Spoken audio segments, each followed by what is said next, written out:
Welcome to Jayanthi's kitchen. ನಾನಿವತ್ತು ಹೆಸರುಕಾಳು ಈರುಳ್ಳಿ ದೋಸೆ ಮಾಡ್ತಾಯಿದ್ದೀನಿ. ಹೇಗೆ ಮಾಡೋದು ಅಂತ ನೋಡೋಣ. ಅಕ್ಕಿ 1 ಕಪ್ಪು, 1/2 ಕಪ್ಪಷ್ಟು ಹೆಸ್ರು ಕಾಳನ್ನ ನೆನೆಸಿ ರಾತ್ರಿ ರುಬ್ಬಿಟ್ಕೊಂಡಿದ್ದೀನಿ. ಈ ರೀತಿ ನಾನು ರಾತ್ರಿ ನೆನೆಸಿಟ್ಕೊಂಡು ಬೆಳಗ್ಗೆ ರುಬ್ಕೊಂಡೆ, ಇಲ್ಲ ರಾತ್ರಿನೂ ರುಬ್ಬಿಟ್ಕೋಬೋದು. ಈ ರೀತಿ ದೋಸೆ ಅದಕ್ಕೆ ರುಬ್ಕೋಬೇಕು.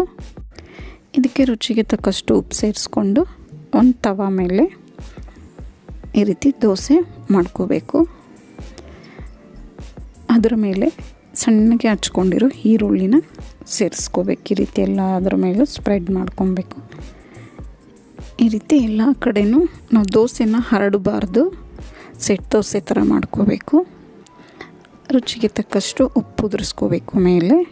ದೋಸೆಗಳಲ್ಲಿ ತುಂಬ ವೆರೈಟೀಸ್ ಮಾಡ್ತಾರೆ, ಅದರಲ್ಲಿ ಇದು ಒಂದು ಅಂತಲೇ ಹೇಳ್ಬೋದು.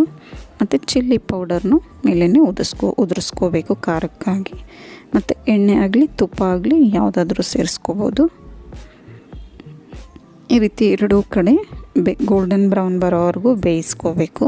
ಈಗ ರುಚಿಕರವಾದ ಹೆಸರು ಕಾಳು ಮತ್ತು ಈರುಳ್ಳಿ ದೋಸೆ ರೆಡಿಯಾಗಿದೆ. ನಿಮಗೆ ಈ ರೆಸಿಪಿ ಇಷ್ಟ ಆದಲ್ಲಿ ಲೈಕ್, ಶೇರ್ ಆ್ಯಂಡ್ ಸಬ್ಸ್ಕ್ರೈಬ್ ಮಾಡಿ. ನಿಮ್ಮ ಅನಿಸಿಕೆ ಅಭಿಪ್ರಾಯವನ್ನು ಕಮೆಂಟ್ಸ್ ಮೂಲಕ ತಿಳಿಸಿ. Thank you for watching.